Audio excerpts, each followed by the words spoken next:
Take a deep breath. Everything is going to be fine. Ija Mendori took another deep breath as he rose from behind his oak desk. At the moment, he was in his office in City Hall, in the fine border city of Kredgen. Ija was a young man, closer to 30 than 20, and he had short black hair and brown eyes. At the moment, he wore a light green pair of slacks, a matching long-sleeved jacket, and a white undershirt. Another man stood in the doorway of his office, and he was an older gentleman, worn down by the cruelty of time and civic engagement. Deep wrinkles were on his face, making him look like a gnarled elm stump. His hair was thin and wispy, glistening in the sunlight. The man wore a simple and vapid gray robe and a set of sandals. Are you certain you're going to be fine, sir? The Witches of Izoka have been a plight among this community for generations. You might be bewitched. Ija frowned at his fiscal advisor, Jan Mosker. It's sentiments like that which have gotten us in this mess in the first place. Their coven mother accepted a meeting with me, so I'm going to go in good faith. Well, don't come crying to me when you are killed, and your spirit is chained to one of her paperweights, forever locking you in a 5-by-5-foot square until oblivion. Ija crossed the room, strode past Jan, and then exited the office. Jan ghosted his steps like a vengeful specter. That was oddly specific, and not comforting in the least. If you wanted comforting, you should have summoned your advisor of Parks and Recreation. I am your advisor of finance, and believe me when I tell you, finance is cold, calculating, and it is stark in its absolute truth. Would you like me to walk with you, sir? I'm already nervous about this meeting. I don't think I can handle much more of your absolute truth. But thank you. That mindset is commonplace among governors. Still, even with your recent appointment, you are far better than many I have served. Thank you for your assessment. I shall return before nightfall to document how the meeting unfolds. So you hope. Ija Mendori walked out through the front doors of City Hall. It was a large 4-story building that had served as the border city's center of governance for the last 200 years. The exterior walls had been weathered down, time and time again, but numerous coats of paint had been plastered to those walls. It had been built with large stone blocks and had endured all that time. The city of Kredgen was fairly large, all things considered. Based on the last census, the city had about 20,000 citizens living within its tall city walls, and perhaps another 20,000 living in surrounding farming villages and other smaller townships. The streets were dirt paths that winded between the buildings, giving it an almost perfect grid system. Most of the buildings were 2 stories tall and had thatched roofs. All in all, Kredgen had been a nice city, one that Ija hoped would be his home for a great while. Still, as in the case with every city across the empire, there were certain undesirable things that make the local communities kringle with discontent. Within Kredgen, one of the most undesirable things were the Witches of Izoka. At least, that's how most citizens felt. Not Ija, though. Of the 20,000 citizens, 4,000 of that number belonged to the witches. They lived in their own district in town, which was where Ija was headed. Ija walked along the streets with his hands bundled into 2 tight fists. Not because he was angry, mind you, and especially not because he wanted a fight. No, he bundled them tightly because, frankly, Ija didn't know what else to do with them. His stomach jostled within him, and his instincts screamed out in his mind. Be careful. Don't piss them off. You might not survive this meeting. What are you going to have for dinner later? Various townspeople on the street noticed him. They bowed their heads slightly, murmured greetings, or simply averted their eyes. Despite best efforts, word about various government policies often got out into the communities before they were officially revealed. It could have been one of the clerks in City Hall, or maybe the liaison who set up the meeting with the Witches of Izoka. Or it could have been the witches themselves. The longer that Ija reviewed the crowd as he passed through them, the more he was sure they knew.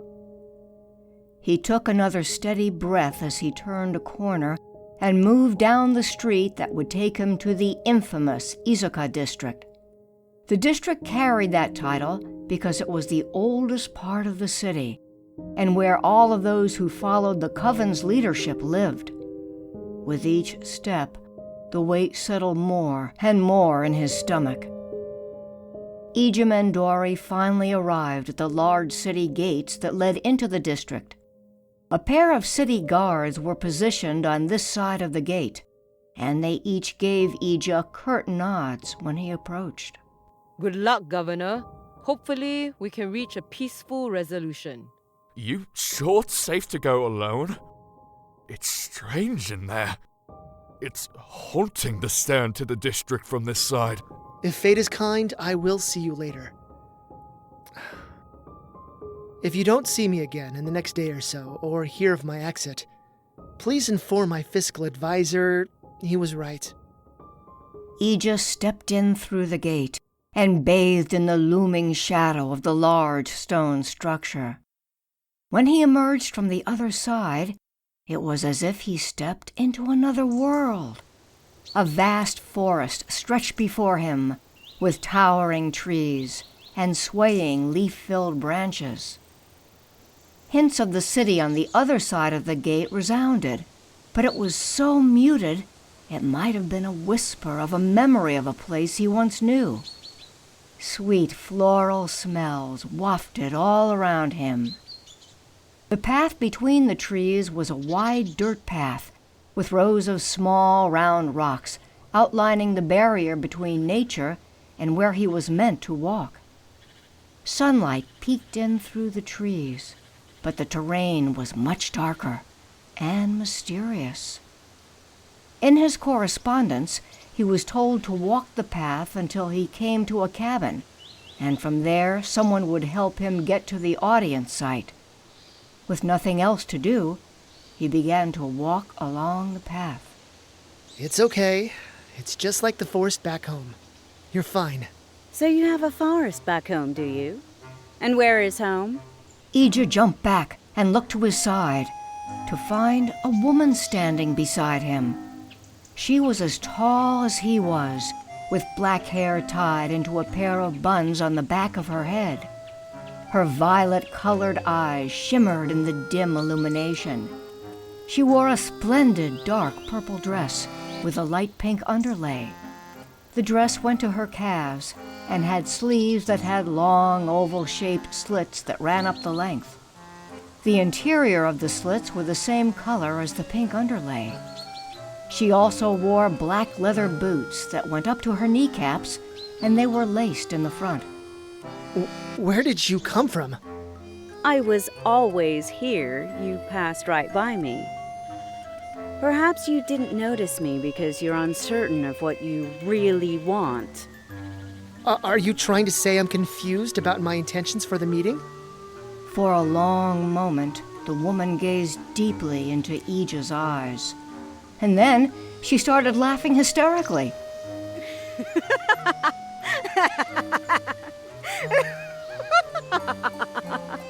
Ija stepped back again, and every instinct told him to run.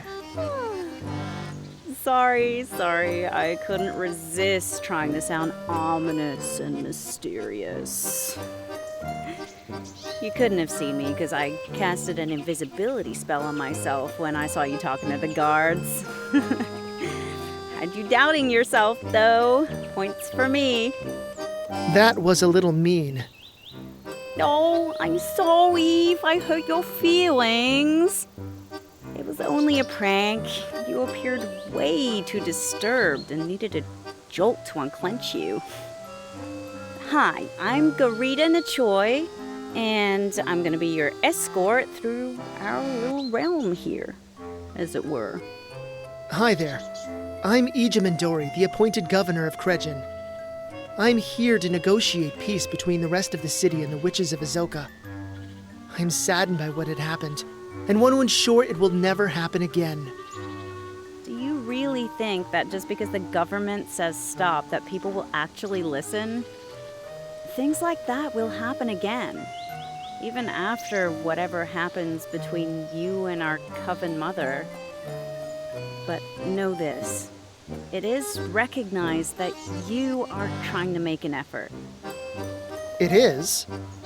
Of course it is. My kind, the Witches of Izoka, helped in ancient times to defeat the evil one, and we were gifted with this city.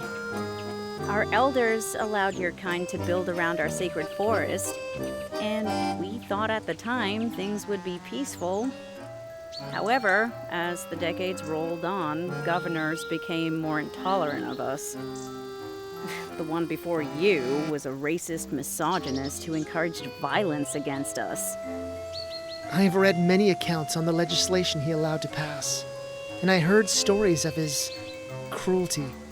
I'm really sorry. You're not the one who did it. And actually, you mentioned you had a forest back home, right? Where are you from? Garita started walking down the path, and Ija kept pace with her. I'm from a small village on the other side of the Empire, in a forest much like this one. I highly doubt that. We magically infused all the trees here, and also buried the bodies of ancient sleeping gods in the soil. What did you just say? Anyway, to answer your question, yes. It is well known that you are the one who reached out to our Coven Mother after the incident. She actually shared the letter with everyone. So, everyone knows how sorry you are about what happened. I was especially surprised when you offered to turn over the assailants to us for punishment. Oh, hold on. Did you say you buried... Did you mean it, by the way? Like, will you really surrender the assailants to us? Well, yes. After what those guys tried to do to one of your people, it wasn't right. It was a blessing that she got away. In all honesty, I'm surprised that your people hadn't done something in response. What makes you think we weren't going to? From what I understand, your city guards came upon the commotion, the assailants were arrested for causing disturbances in the city, were questioned, and then you were informed. And that's when you sent the emergency liaison to request a meeting and provided us with a letter. Do they know they're going to be turned in to us yet? No, they don't. If they did, if the general population knew what I'm planning, then they would have hung me from the city walls. We are aware of that as well. The lengths that you're going to ensure that peace is kept and justice is served is a powerful message. That is why we have not acted yet. Ija and Garita passed by a four-way intersection with two paths leading right and left. Wow, those are large buildings. Is that how you have so many people living in a small area? Yes, we believe in communal living. There are public baths, lavatories, and meal areas aplenty. Come, the cabin where our carriage is waiting isn't too much farther. They started walking again, and once more they were surrounded by forest. So tell me about you. What led you to become a governor of a city? Is it something you always wanted to do, or did you fall into it? My mother was a mayor of my little forest town, and she taught me all about municipal governance. She also instilled in me a desire to pursue a life of service to others. When I was old enough, I went to a university and pursued public administration as my academic focus. Have you always been a governor? Oh, no. I had a 5-year internship where I was a legislative aide for a senator back in the imperial capital. Then I served for 3 years as an assistant to a governor in a seaside city. Now I'm here. So, what do you do? Oh, I do many things, really. I provide guidance to younger witches, I defend those of us who need it, and I do my own studies. I may not look it, but I am older than I look. Oh? How old are you? Well, didn't your mother teach you any manners? It is rude to ask a lady her age, be her queen, commoner, or witch. My age doesn't matter, but trust me when I tell you, I am at least 3 times as old as you. What? No way. You're teasing me again like before. Oh, you got me. Oh, it was silly to think I could play another trick on you. I do love my fellow witches. We just want to live in peace, you know? Nothing more, nothing less. What are your intentions for this meeting anyway? You seemed to jump to that during my prank. What are my intentions? Firstly, I want to make sure you know that what happened to your fellow witch is unacceptable and not something we as a civilized culture tolerates. I want to come together to ensure that never happens again. I want to make sure that the citizens of Kregin feel safe and won't think a terrible reprisal is going to come from this. I also want to make sure that I'm a resource for the witches as well. Oh, a resource for us? What do you mean? Technically, the Witches of Izoka are citizens of the Empire. As I was assigned here, I am your governor too. I have to serve in your best interests, and I want the witches to feel safe to walk the streets without fearing that... Fearing a group of men will try to burn her at the stake because of her religious beliefs? I told you, it will happen again. Even if you passed some grand legislation, the Church of Libram has a vendetta against my kind. I don't care what the Church of Libram says or believes. Magic is not evil, and those who practice it don't deserve death. It will be an uphill battle, but I'm prepared to fight them and ensure everyone feels like they belong here. You really do mean that, don't you? Yes, I really do. And you are really serious about us getting the assailants? Yes, I'm really serious. Garita raised her right hand, and it became bathed in a combination of deep blue and crimson energy, all swirling together like a vortex. Her eyes also took on the same color. There was a flash, and then the light was gone. During that entire ordeal, Garita and Ija just kept walking. What was that? Oh, it was nothing. Certainly not me magically transporting the 4 assailants to a specific marked location where my sister witches can torment them. And also not me replacing them with identical homunculi body doubles, so no one would ever know you elected to give them to us to face justice for what they did. What? Oh, I said not me, so that didn't actually happen. So anyway, I have another question. Sure. What's up? So by your own admission, you are also a servant to the Witches of Izoka, yes? Yes, that's right. The only issue is that you don't know anything about us, magic, or any of the troubles we face. It's not your fault. You just don't know. Ah, that's very true. I don't know much about your people. What would you recommend? Okay, well, what if you appointed an advisor from the witch population? Someone to give you insight about how to make policies regarding or affecting us. That might also help in bridging the gap between our cultures. That is a wonderful idea. Why, thank you. Oh, by the way, what is the Coven Mother like? What is the Coven Mother like? Well, she often talks too much, she overshares, and she can be kinda immature for her age. She's a trickster to a fault, but that's just the bad stuff. She has a really big heart, and she wants to make sure that her people thrive. She's hardworking and intelligent, and she's willing to go the distance for her people. Sometimes she lets her pride get the best of her, and she can go a little bit overboard. Wow, she sounds interesting. I can't wait to meet her. Oh, is that right? Oh, look, there is our carriage. Garita pointed to a small one-story cottage where an elegant carriage was waiting. A pair of horses stood before the carriage, and a gnarled old man sat at the driver's seat. How far is where I'm meeting the Coven Mother? Oh, just about 3 or 4 miles down the road. Did you want to walk it? No, I would appreciate a ride. Hold on. What were we talking about before? You mentioned something, and I wanted clarification about it, but I can't remember what it was. Maybe you'll remember it on the ride. Garita waggled her fingers, and her eyes flashed for a moment. Okay, now what was that? Nothing. Nothing.